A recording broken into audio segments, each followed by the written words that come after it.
liked him before, so he's back with more. Shaft. Shaft is back. In Shaft's big score. He looks like Cal Asby to me. What's left of him. What did he tell you, Shaft? Stay away from black hunkies with big, flat feet. Last time he was nice. This time he's ice. We go to a lot of funerals, Shaft, Willie and me. One day we'll drop in on yours.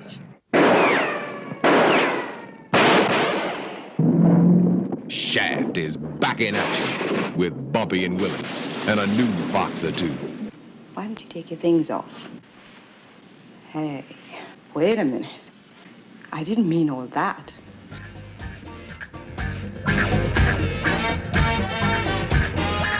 You keep the hell out of Queens.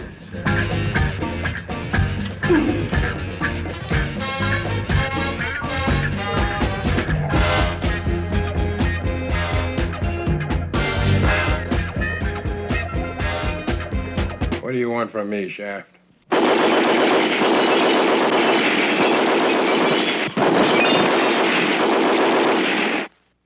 That damn Italian is serious. Shaft is back, tougher than ever, caught in the middle of a red-hot numbers war. Looks like it's payday, Mr. Kelly. Drop the guns and freeze. This baby starts kicking, it won't stop, so nobody get cute.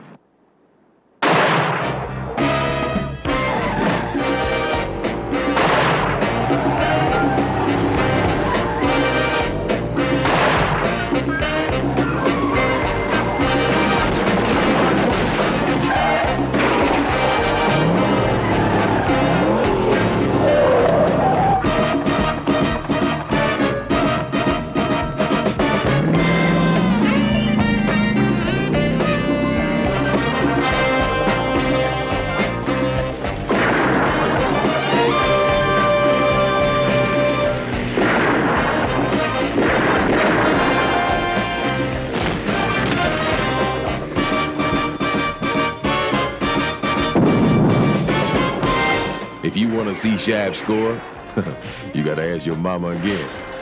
Shaft's big score from MGM.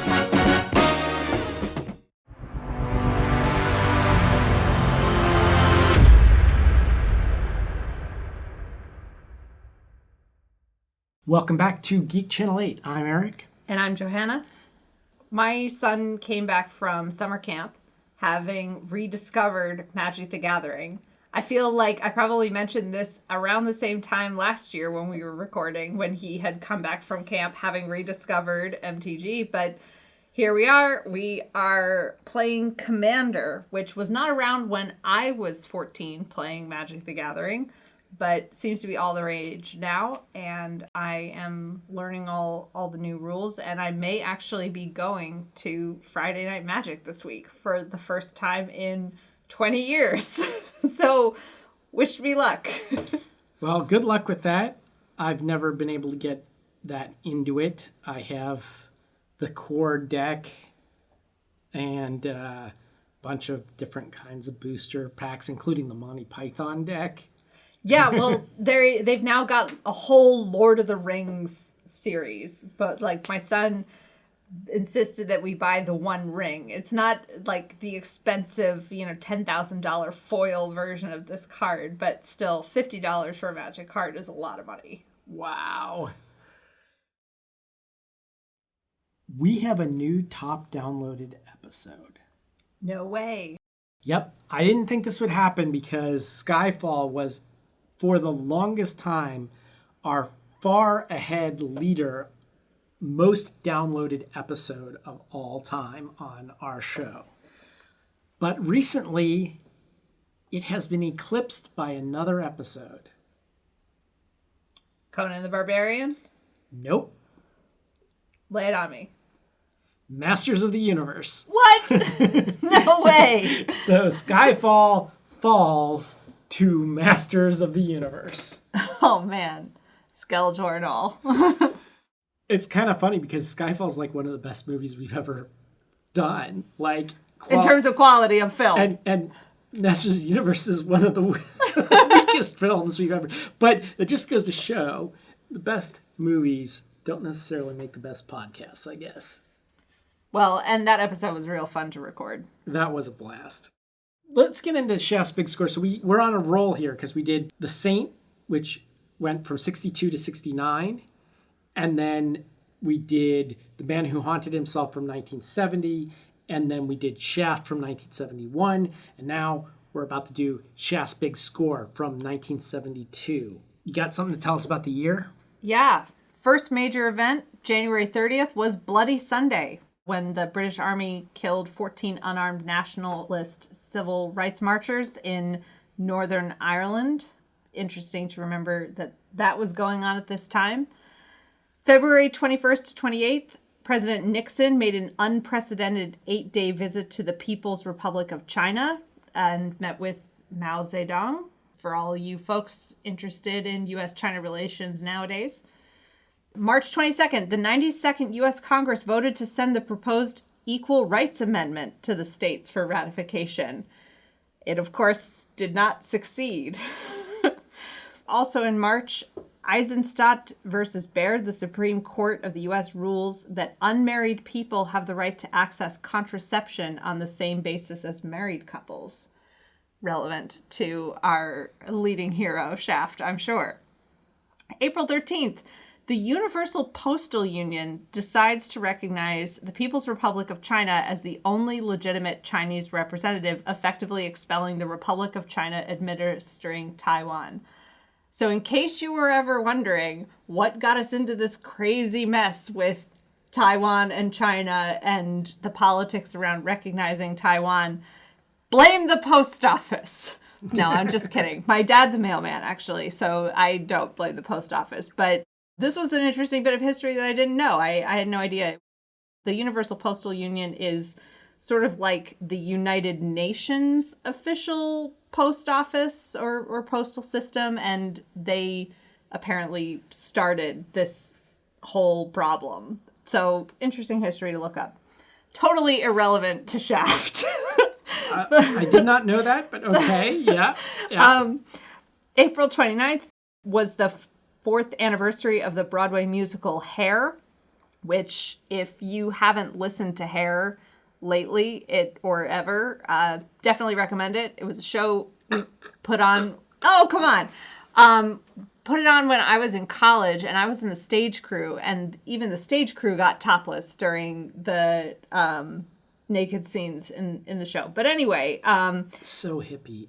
So hippie. So for the anniversary of the show, there was a free concert at Central Park, followed by dinner at the Four Seasons for people involved, and there 13 Black Panther protesters and the show's co-author, Jim Rado, were arrested for disturbing the peace and smoking pot. May 26th, Richard Nixon and Leonid Brezhnev signed the SALT I Treaty in Moscow and anti-ballistic missile treaty agreements. So just a reminder, the Cold War still going on during all this time. Although Nixon's going to show up in the news a lot in 1972 because this was also the year that the Watergate scandal happened, where 5 White House operatives were arrested for attempted burglary of the DNC at the Watergate Hotel. Then on June 20th, Shaft's Big Score premiered in New York City. I don't have a lot to say about the production notes because this went into production before Shaft was even finished. Ernest Tidyman had originally planned a story where Shaft is hired by Hasidic Jews to investigate a diamond heist or something like that, which was called Shaft Among the Jews. God, what? Shaft Among the Jews. I'm not kidding. And that, in fact, if you read the Shaft novels, the second novel is Shaft Among the Jews. And a lot of people think it's the best of the Shaft novels. I have never read it and don't know anything else about it, but I'm super curious. And I'm speechless. Just, what a title. yeah. So they rejected that. So instead they made the third Shaft novel, which is Shaft's Big Score. It was a bit of a big score as far as budget goes, because the budget of Shaft was $500,000. This one was approaching $2 million. It shot on location in New York City, the Brooklyn Navy Yard, which we'll talk about later, but also Cypress Hill Cemetery, features in a couple of scenes. The first thing you're going to notice about this film when it starts is that it doesn't have the Isaac Hayes Academy Award winning theme, and that's because MGM couldn't come to a deal with Hayes. He wanted a lot more money, and they refused. Audiences and critics do not rate this movie as highly as the first one. But since it is such a New York film, I have to go into what the New York Times said about it. The New York Times movie critic Roger Greenspan said, quote, "The new Shaft follows a new and glossier and tidier image, an image that is much more James Bond than Bogart." That's where we're at. Bigger budget, bigger explosions. Is it a better film? We'll get into that. It has a great opening scene, I have to say. Well, tell us about it. Starts off, we're hearing a phone ring. We're pretty sure that it's Shaft's phone and that he is otherwise occupied and not picking up for a while. He eventually gets to the phone, and this old friend of his, Asby, tells him that he's already deposited $5,000 in his bank account as an advance on a case that he's hoping Shaft will take. And, Shaft is like, I'm kind of in the middle of something here, being this lady that he's in bed with. And then a few beats later, Asby says, well, I need you to come right away. And by the way, if you happen to see my sister, tell her to be careful. Tell her to watch out. And we immediately find out Shaft says, yeah, I think I can put a hand on her. And she is the woman in the bed. And slaps her ass. And slaps her ass. Yeah. And just like, another great scene to establish that Shaft is about to get pulled into a new set of intrigue, but he's the supreme ladies' man to the point of, like, you could call him, and no matter what you're calling him about, there's a good chance he's in bed with your sister or girlfriend or whoever at the time that you call. And she's black this time. We mentioned in the last episode that black women weren't too happy about Shaft with a white woman in the last episode. And so now, for the rest of the Shaft series, all of his lovers will be black. This is parodied, by the way, in Undercover Brother, if you've ever seen that, where his weakness is white women. That's black man's kryptonite, right? Undercover Brother is one of a lot of the... there was a whole spate of blaxploitation parodies. That was one of them. I'm Gonna Get You Sucka is the one that really kicked it off and is worth seeing if you haven't seen that. But anyway, back to Shaft. Shaft goes to meet Asby in his office and discovers that the office has been blown to smithereens and no signs of Asby. Didn't get there in time. The cops show up and are also looking around at the wreckage, as does Asby's partner, Kelly, shows up on the scene. And Shaft pretty quickly hones in on Kelly as being a not great dude who may or may not have been involved in the events. But importantly, we see Kelly kind of looking around for something, and he finds a safe. So I believe we already saw, before all this, after he gets off the phone, we see that he goes to his hands, anyway, go to the safe, take stacks of cash out of it, put it in a paper bag, and then he goes next door to this funeral home. Yeah. And opens a casket and hides all these stacks of money in a funeral casket. Yes, so we, as the audience, know what's going on, but none of the other characters know where the money is. Of course, the police think that Shaft did it. Immediately bring him in for questioning this guy, Captain Bolin, who's not as cool as Andrazi from the last film. Well, Andrazi was just a lieutenant. The captain we never really saw. That's right. What's really interesting about this is, if you remember from Shaft, Shaft takes place in Manhattan, and Bumpy is based out of Harlem. He is the Mr. Big of Harlem, and the mafia is downtown in Little Italy. We talked about that. So when Shaft goes to see Andrazi, he's going downtown to Lower Manhattan. This is at the 113th precinct, which is in Queens. So what we're getting here is really interesting if you know New York, because there is a boroughs thing going on here. So he's got some inns in Manhattan, but Captain Bolin, who is black, by the way, not a white captain like in Manhattan, Captain Bolin, he has no inns here in Queens. Different borough, different rules, and that will become important, the fact that this is in Queens later. One of the things I love about this film, in the Shaft films in general, is the sense of it throws you into the deep end right at the beginning, where you're not exactly sure, who to trust or what's going on. And we start to figure out what might be happening by following Shaft around, but also by seeing some behind the scenes intrigue this time around between the different mob characters. In the last film, almost everything was from Shaft's point of view. We got very, very little, if any, scenes that didn't prominently feature him. But in this film, we get a lot more of the wheeling and dealing between the mob folks, including following Johnny Kelly around, the business partner of Asby, recently deceased under suspicious circumstances. And we know that Kelly owes about $250,000 in gambling debts to another mob boss. Right. It's the Asby Kelly Funeral Home.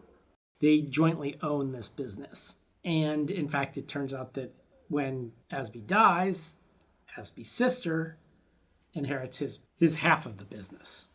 Shaft lets Asby's sister know that she's got to watch herself, and he gives her very strict instructions. He puts her up at his place. He puts her up at his place and basically says, shoot anybody who tries to come inside. And meanwhile goes off to investigate Kelly, who Shaft figures at least has to know something, even if he's not the one who did it. So he manages to find out that Asby and Kelly were actually running a numbers racket, and that the funeral parlor and insurance businesses that they were running were just a front. However, Asby was planning to give his profits to charity to help build a nursery school. Kelly was trying to get out of horrible gambling debt. So we've got an immediate dichotomy between good community-focused mobsters and other mobsters. Just like we did with The Godfather, I think it's time to talk about real mobsters here, because Bumpy Jonas, played by Moses Gunn, as far as I know, only major character other than Shaft that appears in more than one of the Shaft films, is based on Bumpy Johnson, who was the real Mr. Big of Harlem that ran the numbers racket. Now, there were a couple of times in the first movie, in Shaft, that they mention the numbers. I was going to bring it up. There's one time when he goes knocking on doors trying to get information, and someone asks him, "Oh, did you know what the numbers are? What the number is?" And I was going to talk about that, but it's just kind of a minor footnote. It's only mentioned a couple of times.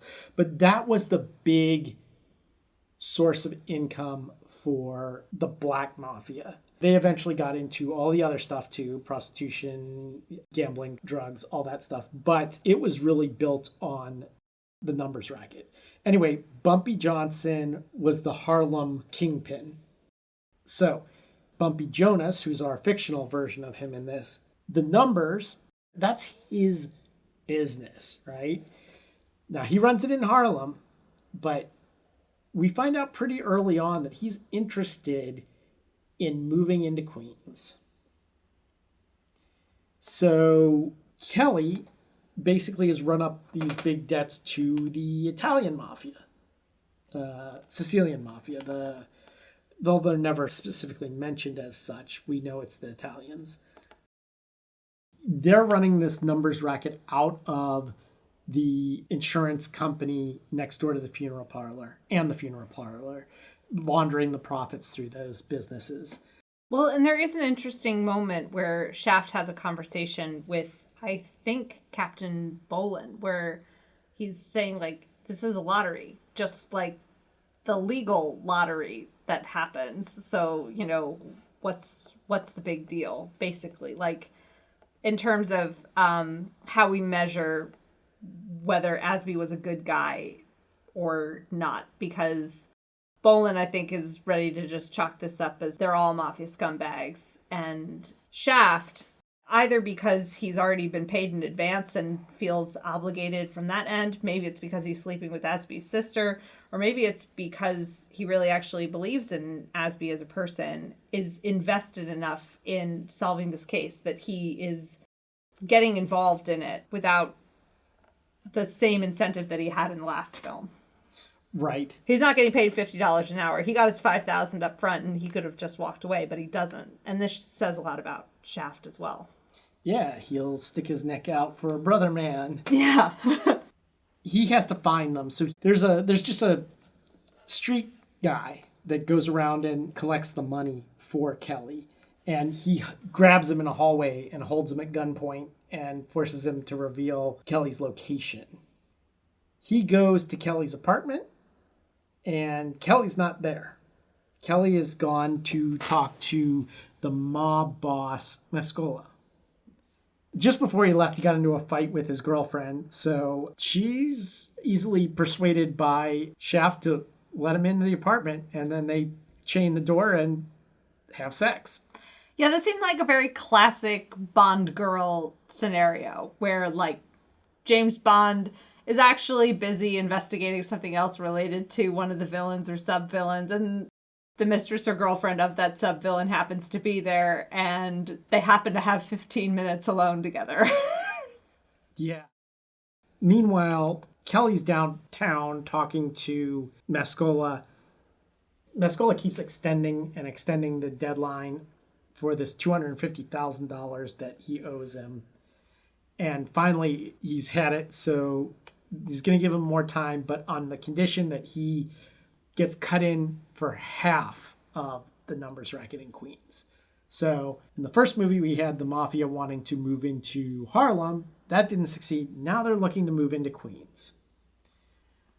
He comes back, starts banging on the door. Shaft leaves by the back. There turns out there's a back door.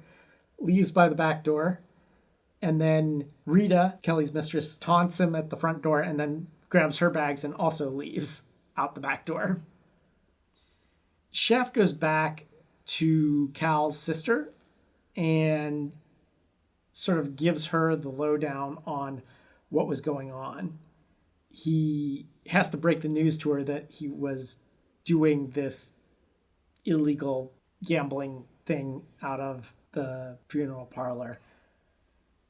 Yeah, that the sister didn't know about the shady side of the business. She thought she was inheriting a totally legitimate outfit. And Shaft reiterates that Asby had been planning to use these ill-gotten gains for the benefit of the community. And she should maybe continue with that wish, but in the meantime, she's got to stay safe because there are all these mob interests in this business that she now owns half of. Kelly finds out the cops haven't found any money in the safe. So when they got the safe open, the $250,000 that he was relying on still isn't there. So he then is in real trouble. So he then goes to Bumpy and makes the same deal with Bumpy Bumpy is going to cover his gambling debts, but Bumpy wants half of the numbers racket business. He wants more than half. He wants a 60-40 split, which is an interesting... He originally says half, and then he changes his mind and says 60-40. And why the extra 10? Because he knows that the mafia is looking at moving into Queens, and that in order to get Kelly out of this mess, his guys might end up in conflict with the mafia. What he doesn't know is that Kelly's double dealing here, and really there's now has given away 50% to the mafia, 60% to Bumpy. And he only has half to begin with. Because so clearly something's going to go down here. This was a little bit confusing to follow while it was happening, but then enough of the explanation of what was going on was repeated before the end of the film, before the finales and the chases. Like, I knew what all the stakes were. But this is a very complicated plot for a film that on its surface seems like it's just, like sex and car chases and a good time. But like the intricacy of how these different mafias relate together is really interesting for a film like this. It's a complicated plot. Shaft goes to this club to confront Mescola. First, he's out watching the regular dancers. I say the regular dancers because we're going to get into some serious exotic dancers here in a minute. But he's watching the regular dancers, and he talks to a cocktail waitress / maybe a prostitute. We're not sure about going into the back room. But Kelly sees him out there and tells Mescola that Shaft's here and that he had promised to take care of Shaft, and he's right out there. And so they're going to take care of him. He comes back, and there's this gambling going on in the back room. And that's what the back room action is. And I noticed the croupier there was Gordon Parks. He makes a little appearance there. He goes to talk to Mescola, and Mescola says that he sent 2 men, these flower delivery guys that we skipped over here, but he sent them to kill him earlier. They failed. So then all of his guys just pile on him in the back room and start punching him and kicking him and stuff like that in this little side room. And this is intercut with these scenes of these body painted dancers, one in silver and one in gold, with amazing headdresses and everything like that. Unbelievable. Yeah, this scene is genius. And one of the things that I like about it is that you still get a sense of the degree of violence that this gang of Italian mafiosos are inflicting upon Shaft, but it doesn't have the same kind of voyeuristic, like Shaft isn't being, I don't want to say objectified, but just like a lot of folks notice that in depictions of violence against Black people in cinema, that it's repeating trauma in a way that is really, not empowering and, not just counterproductive to what they're hoping to see. And so juxtaposing this violence with incredible jazz music, just like the music happening during this scene dominates the oral landscape. Like, you're not hearing really any of the punching or kicking sounds. It's really just the music dominating. And then these dancers covered in body paint, which are sort of evoking kind of an intensity and sense of power, or being and also being overcome by power. It's just like they're able to communicate what's going on without the focus being as much on the violence being done to Shaft, but you still get the same gist. It's interesting, too, because the scenes are intercut. It keeps going back and forth between these dancers and the beatdown that Shaft's getting. And the beatdown that Shaft's getting is in slow motion. And the tempo of this dance is super fast. And so it's like fast and slow, going back and forth between the two of them. Super interesting. Yeah, in the last film I said that there was some music where it was worth watching the whole film just for the music during some of the chase scenes. Like, it's worth watching the whole film just to see how this scene fits in with all of it. Okay, so he is dumped in the trash in the alley and limps off. But he did find out that Kelly knows where the money is now. And the money was hidden in Asby's casket and buried in Cypress Hills Cemetery. Shaft does get revenge on Mascola. He Yeah. shows up hiding behind pretending to be a window cleaner so that he can break in with his buddy. Yeah, well, not his buddy, no, but with that's- Willie. Willie, Willie. actually. Willie is like Bumpy's bodyguard, and the two don't like each other. And so, in fact, they pretend to be window washers until Mascola's alone, and then they come in through the window. Shaft gets into a fist fight with him, and Willie just stands there the whole time and watches it. Yeah. He does grab a bottle, and so when Pours himself a drink first, but then does use the bottle. at the very end, when one of Mascola's men come, he brains him with the bottle. We get to this final culmination where Kelly and his guys are digging up Asby's casket to get the money out of it. Mascola's guys show up in a helicopter, and they force him to roll the bodies into the now empty grave, put the money in a bag. All of this is being watched by Shaft and Rita, who is driving Shaft's muscle car. Mascola and his guys take the money and they shoot Kelly and throw him into the grave. But then Shaft grabs Mascola and the money and they throw him in the back of the car and take off, being pursued by Mascola's guys in a car and Mascola's guys in a helicopter. Which, to the New York Times comment about this is more Bond than Bogart, that this sequence, you would not see Humphrey Bogart going through this level of planes, trains, and automobiles type chase scene. But for James Bond, this is par for the course. Yeah, so basically, she is an expert driver. It turns out she's been racing since she was a kid and managed to eventually lose the car, but not the helicopter, with Shaft shooting at them. Eventually ending at the docks where Shaft grabs the money and Mascola and handcuffs him into a powerboat that he steals, makes the guy get out, and then he takes off on the water, still being pursued by the helicopter. This eventually leads us to the Navy Yard, the Brooklyn Navy Yard, where Mascola's men are still after him in the helicopter while he's on foot, having grounded the speedboat, and it explodes. And I'm not sure a speedboat would actually explode like that.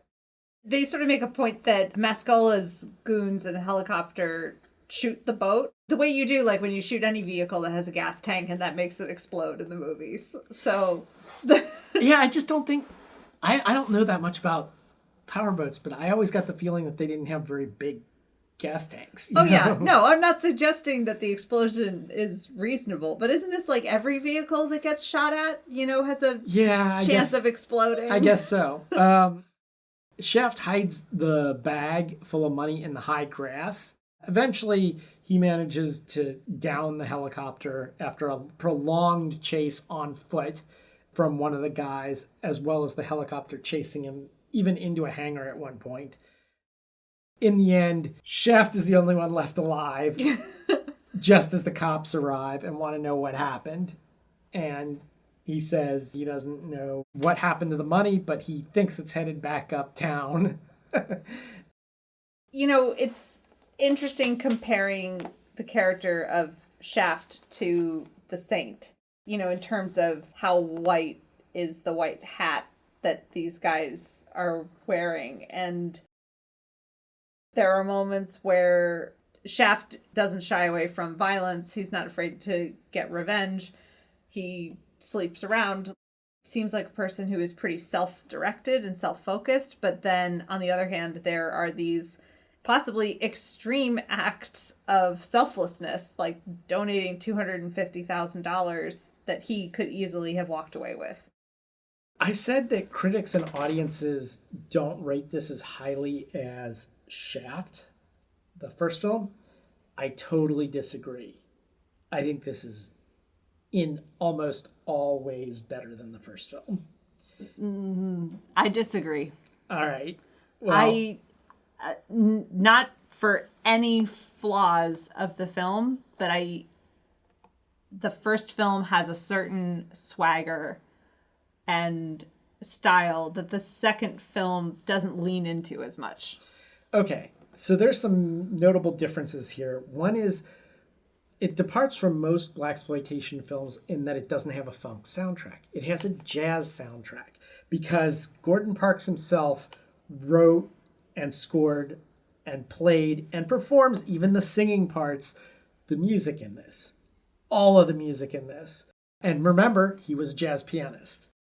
And I think the jazz music fits better with the PI noir thing than the Earth, Wind, and Fire funk stuff did, with the exception of the Shaft theme, which was, of course, amazing. Isaac Hayes' Shaft theme. But other than that, now there may have been a difference for me because I'm a huge fan of optical media, and I watched the first one on DVD, and Warner's has done Shaft a great disservice. They issued it in both full screen and widescreen, on two sides. But both of them, even the widescreen isn't truly widescreen because I did side-by-side comparisons and I noticed that the full screen actually has full screen top to bottom and the widescreen is full screen left to right, but neither is truly full screen. And the quality of the transfer is not great. So I watched Shaft's Big Score streaming, and I think streaming has now reached Blu-ray levels of quality, which hadn't for a long time. Sometimes, though, I don't know if you found this, like, hit or miss. Sometimes Amazon streaming of older titles, the audio and the video don't line up. No matter how many times you, like, turn off your Roku and turn it all back on again and start over, log out of Amazon, like, whatever you do, like, they just don't seem to get it 100% every time. Well, I chose Apple TV to stream this particular one, and the picture quality and sound quality was excellent. Moses Gunn as Bumpy Jones gives another really great performance. I would have liked to have seen Gordon Parks actually as the director of photography, which he wasn't for the last one and he wasn't for this one, and have somebody else direct. I think his directing is not that strong in either film, and I would rather see him bring on a different director and him be the director of photography, but still his influence is there. The first one was pretty standard camera work. This, you had stuff like they're carrying the coffin in the funeral and the camera's low angle underneath the coffin and you just see the legs. Or there were a lot of times where there are these great shots and camera angles that you just didn't get that kind of a variety in the first film. Well, and the higher budget certainly helped with that. I'm sure it did. Those are two things I really liked. Both the look and the sound I thought were better than the first one. The plot was also better, I think. The first one had a very simple plot. This one had a much more twisty, detective-y sort of plot to it, where it's like, you don't know what's going on or who's screwing who until it all comes together, you know? I will say, at one point, Shaft hides in one of the caskets in the funeral home. And oh, yeah, that was a fun moment. That's how he discovers that they've found out where the money's hidden. But I've been in a casket, and casket lids are heavy as shit.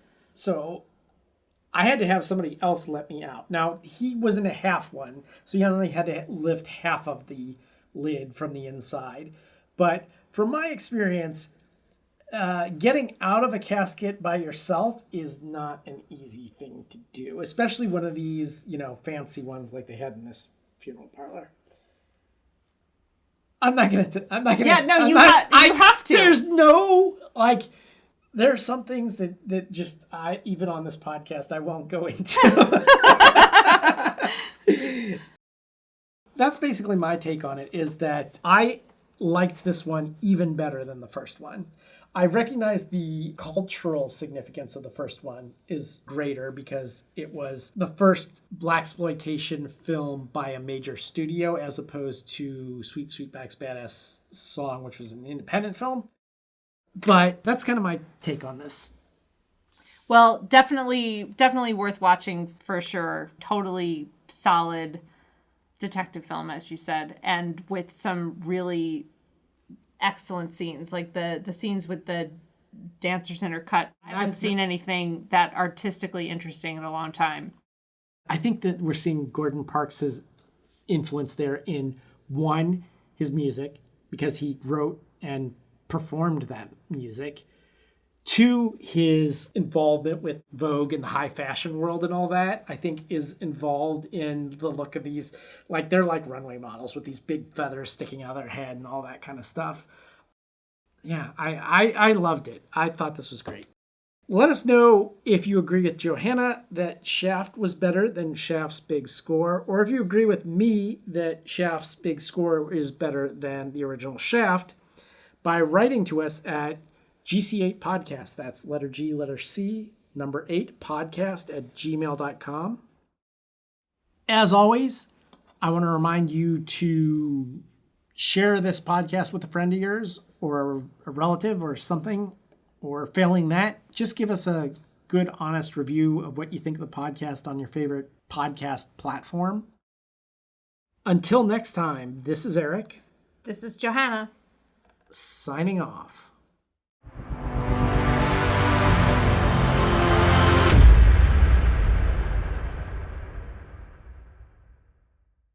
I didn't write down the name of the club, but I really liked the dancers.